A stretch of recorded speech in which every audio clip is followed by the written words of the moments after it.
Baik teman-teman sekalian, sebelum kita masuk ke materi kita, saya pribadi untuk kesempatan ini memaksimalkan juga menyebutkan belasungkawa dengan meninggalnya kakanda terhormat, ya, Ustadz yang mulia, Ustadz Yazid Abdul Qadir Jawaz, rahimahullah rahmatan wasi'ah. Berapa banyak orang yang menganggap kematian beliau biasa saja. Padahal sebenarnya kematian seorang alim, terlepas daripada ada orang yang menganggap beliau bukan seorang alim, maka di mata kami beliau seorang alim yang luar biasa, memiliki karya tulis yang sangat banyak, tegak di atas sunnah, tegar bertahan walaupun diserang sana sini, dan memang betul-betul terlihat orang yang ikhlas dalam menyampaikan agama Allah Subhanahu wa taala karena terlihat daripada efek dakwah. Ya, kalau orang ikhlas, maka efek dakwanya besar. Berapa banyak murid-murid beliau tersebar, berapa banyak dakwah sunnahnya dikenal di tengah masyarakat kita karena tegarnya beliau.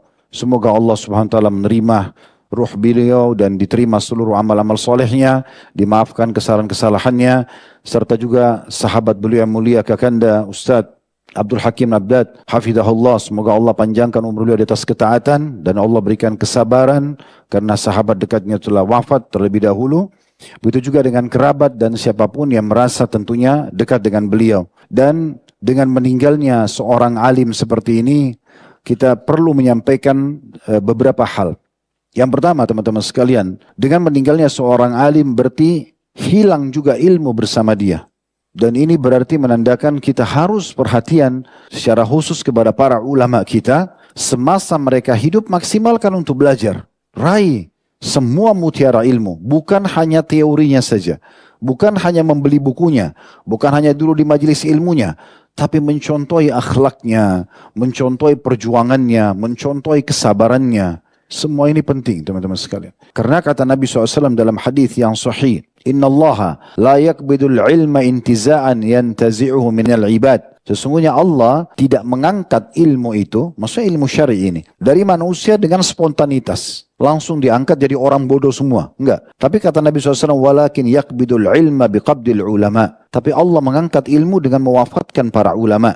Hatta idza lam yubki aliman ittakhadhan nasu ru'usan juhala. Sehingga kalau tidak ada lagi seorang alim yang hidup, yang berpegang pada Al-Quran dan Sunnah, mereka sudah wafat satu persatu, maka orang-orang nanti akan memilih pemimpin-pemimpin yang jahil terhadap agama. Fasu'ilu fa'aftu bighairi ilm fadallu wa'adallu. Lalu mereka ditanyakan tentang fatwa-fatwa agama, maka tanpa ilmu mereka sesat dan juga menyesatkan orang lain. Peringatan dari Allah Subhanahu wa taala dengan wafatnya beliau rahimahullah berarti akan menyusul dai-dai yang lain. Semua juga akan wafat, sebagaimana kita semua akan wafat. Maka sebelum mereka wafat, raih ilmu-ilmu itu.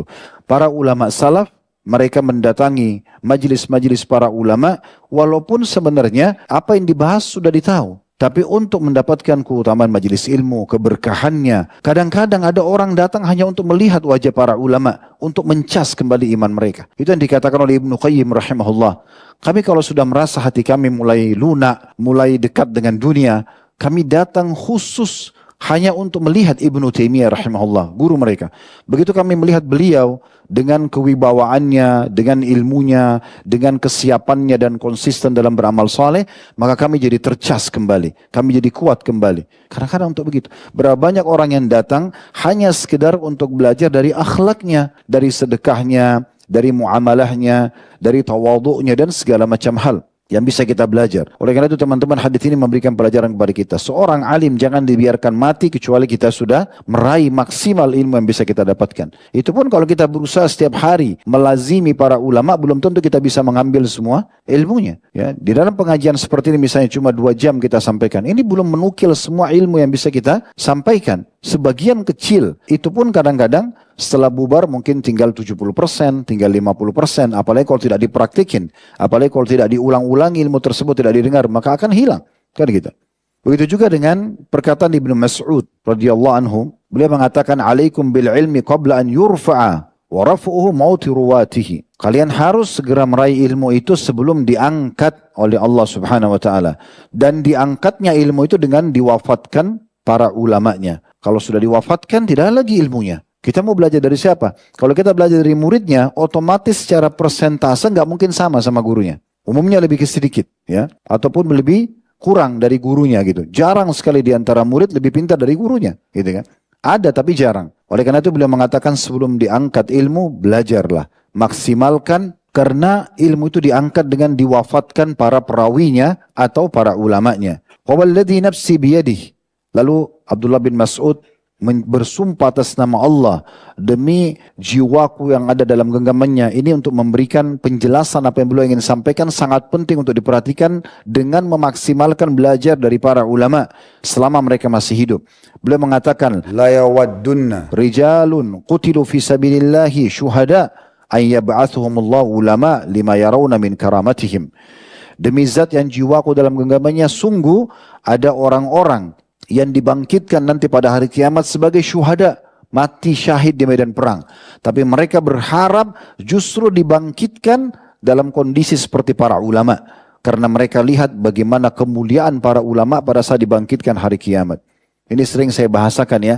Seorang alim teman-teman sekalian, dengan satu nasihatnya, satu tulisannya, dia bisa menyabarkan 1.000 orang miskin, 10.000 orang miskin. Dia bisa menyadarkan 10.000 ahli maksiat. Dia bisa menyemangati 1.000 orang mujahid. Makanya sebagian ulama mengatakan penahnya seorang alim atau tutur katanya itu lebih mulia daripada darahnya para syuhada. Karena mereka lebih tinggi derajatnya dibandingkan syuhada. Berapa banyak orang memuji-muji para syuhada tapi mereka tidak paham. Karena syuhada orang awam pun bisa dapatkan. Siapa saja bisa mati syahid. Sekarang orang di Palestina, mau alim bukan alim, semua terbunuh mati. Tapi kalau seorang alim berbeda. Ya, dengan dia meninggal, hilang ilmu bersama dia.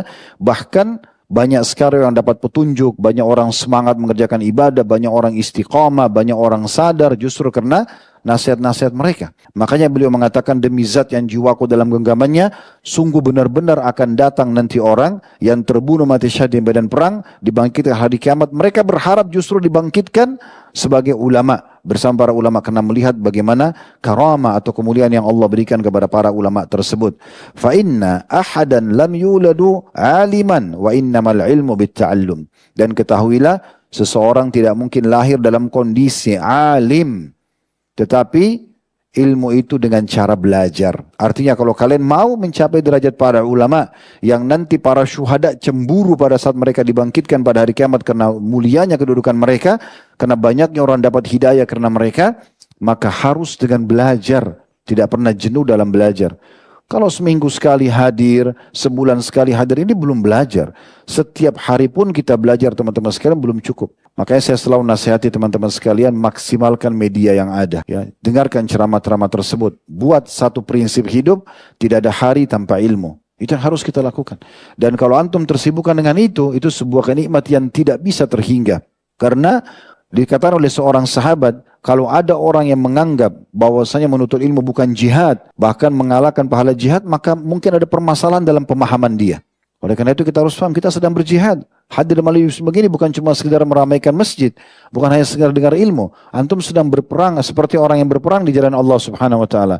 Karena kita sedang meraih ilmu itu. Allah Subhanahu wa taala membagi tentang manusia di masa Nabi SAW dan itu akan berlaku sampai hari kiamat. Allah mengatakan kenapa? Ya, sebaiknya orang-orang muslim itu, orang mukmin itu tidak semuanya pergi berperang. Ya, kenapa tidak ada sebagian mereka yang keluar untuk menuntut ilmu sehingga mereka pulang untuk mengingatkan kaumnya. Jadi di situ Allah SWT menyebutkan ada yang pergi jihad, ada yang pergi menuntut ilmu. Berarti mereka sederajat, bahkan ilmu itu jauh lebih tinggi. Dan yang terakhir teman-teman sekalian berhubungan dengan belasungkawa kita kepada beliau rahimahullah tentang masalah kalau orang meninggal di atas sunnah. Tidak ada yang pungkiri.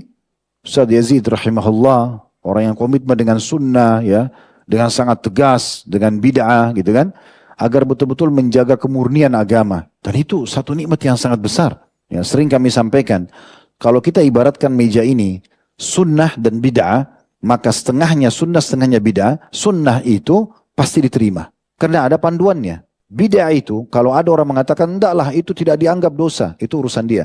Tapi anggaplah seperti perkataan mereka tidak dianggap dosa. Minimal tidak ada dalilnya, maka mungkin diterima, mungkin tidak. Itu minimal. Apalagi kalau itu sudah dosa, gitu kan.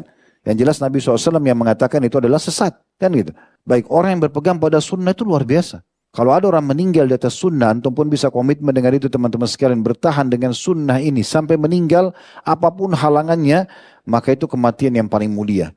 Dinukil dari Imam Ahmad rahimahullah dalam kitab Syiar Alam Nubala di jilid 11 halaman 296, kurang lebih terjemahannya, barang siapa yang meninggal di atas Islam dan sunnah. sudah muslim, lalu sibuk mempertahankan dan menerapkan sunnah-sunnah Nabi SAW dalam hidupnya, maka dipastikan dia meninggal di atas kebaikan. Semua atau umumnya ulama salam juga mengatakan, siapa yang meninggal di atas sunnah, maka meninggal semaunya. Gak ada masalah dia meninggal. Kapan saja, di mana saja. Karena dia pasti selamat. Selama dia di atas petunjuk Nabi SAW. Karena kalau orang mengatakan orang meninggal di atas sunnah sesat, salah, berarti salah semua sampai Nabi SAW. Karena dia mempertahankan sunnah Nabi SAW. Dan perlu kita garis bawahi teman-teman sekalian, jangan terpengaruh dengan orang yang menjelek-jelekkan dakwah ini, orang yang tidak terima, orang yang ribut, orang yang menyerang, orang yang mau memberhentikan, tidak ada masalah. Karena semua memang dakwah ada halangannya. Semua dakwah ada halangannya. Tidak usah kita bicara, Ustaz Yazid rahimahullah dan kita juga semuanya ikhwah sekalian. Rasulullah SAW setelah beliau punya kerajaan besar di Madinah, setelah hijrah ke Madinah, tahun 1 Hijriah sampai tahun 11 Hijriah. Beliau sudah jadi raja, beliau nabi, punya pasukan perang. Apakah pada saat itu beliau selamat dari gangguan orang? Sama sekali tidak. Kaum munafikin semuanya serang Nabi. Istrinya dikatakan berzina. Kisah ifk yang sering kita sampaikan. Ya, Aisyah dikatakan berzina sama Safwan. Berapa kali statement Nabi SAW dibantu oleh kaum munafikin. Terus saja diganggu Nabi SAW. Setelah lepas dari fase Mekah diganggu oleh orang-orang kafir Quraisy. Di fase Madinah, di negeri beliau, di kerajaan beliau. Beliau punya kekuatan, diganggu oleh orang-orang munafikin. Ya, sampai perang terakhir, perang Tabuk. Perang Tabuk itu teman-teman sekalian peperangan terakhir Nabi SAW. Pulang dari perang Tabuk, beliau sakit, beliau meninggal dunia. Itu perang 30.000 orang pasukan muslim menyerang wilayah Tabuk yang dikuasai oleh Romawi. Waktu itu rajanya Heraklius. Dan dia pernah masuk Islam lalu dia murtad. Kemudian Heraklius waktu itu punya 250.000 orang pasukan. Tapi dia bilang sama prajuritnya, ini yang sedang mengepung kita sekarang, Nabi. Saya tahu dia seorang Nabi. Dia disebutkan dalam Taurat dan Injil. Kalau kita keluar berperang pasti kita kalah. Tapi gak usah hadapin. Nabi tinggal beberapa belas hari atau puluh hari di wilayah mereka, lalu Nabi SAW pulang. Apa kata para ulama? Sebenarnya perang Tabuk bukan melawan Romawi. Karena Romawi tidak keluar melawan Nabi SAW. Tapi peperangan sebenarnya di Tabuk adalah peperangan antara Nabi SAW dan muslimin dengan orang-orang munafik. Karena di saat perang Tabuk itulah terbukti dan terbuka kedok mereka. Mereka yang berusaha membunuh Nabi dalam perjalanan menuju ke Madinah pulang. Mereka berusaha mencelakakan Nabi SAW. Akhirnya pada saat pulang ke Madinah sebelum beliau wafat, Allah mengizinkan Nabinya Muhammad SAW membongkar kedok para munafikin. Lalu Nabi SAW bilang di masjid beliau, siapa yang saya sebutkan namanya berdiri, pasti dia munafik. Disitulah Nabi bongkar semuanya. Si fulan berdiri, si fulan berdiri, si fulan berdiri. Dibongkar setelah 10 tahun berlalu. Sebelumnya Nabi SAW tidak pernah buka. Hanya Hudzaifah bin Yaman radhiyallahu anhu yang mengetahui masalah itu. Dan orang-orang munafik ini namanya nama Islam. Berpakaian seperti kita. Cuma cirinya membenci dakwah Nabi SAW. Nah seperti itu. Dan itu tidak aneh. Itu. Bahkan sekarang sampai Nabi SAW sudah meninggal. Para orientalis, orang-orang kafir ya. Orientalis itu istilah orang-orang barat yang sengaja belajar Islam. Yang pusatnya di Kanada. Mereka sengaja mencari-cari kesalahan umat Islam. Dan mereka yang melahirkan pemahaman liberal dalam Islam. Ya, orang-orang liberal yang keluar yang membenci, menganggap bahwasanya kalau kembali kepada sunnah atau kembali kepada agama, kemudian agama ini berarti kolot lah dan segala macam yang mereka bahasakan.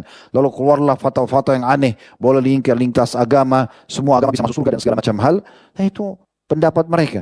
Dan mereka menyoroti poligaminya Nabi SAW, mencari-cari kesalahan Nabi. Nabi sudah meninggal tapi masih dicari kesalahannya, gitu kan? Begitu juga sahabat Nabi. Siapa yang tidak kenal Abu Bakar sama Umar, ya, radhiyallahu anhuma, yang Nabi SAW mengatakan keduanya adalah pemimpin orang dewasa di surga, kan gitu? Pemimpin orang dewasa di surga. Tapi apakah Abu Bakar sama Umar ya setelah beliau meninggal lepas dari cacian orang? Tidak. Sampai hari ini orang-orang Syiah mencaci maki, melaknat, bahkan membuat alas kaki atau sendal dengan nama Abu Bakar sama Umar, menganggap itu sebuah ibadah. Itu mereka lakukan. Di masa meninggalnya Abu Bakar sama Umar, di masa Utsman bin Affan radhiyallahu anhu, di masa Ali bin Abi Thalib, pernah Ummul Mukminin Aisyah ditanya radhiyallahu anha, kenapa masih ada orang yang mencaci maki Abu Bakar sama Umar? Padahal Abu Bakar sama Umar di mata kami orang yang sangat mulia.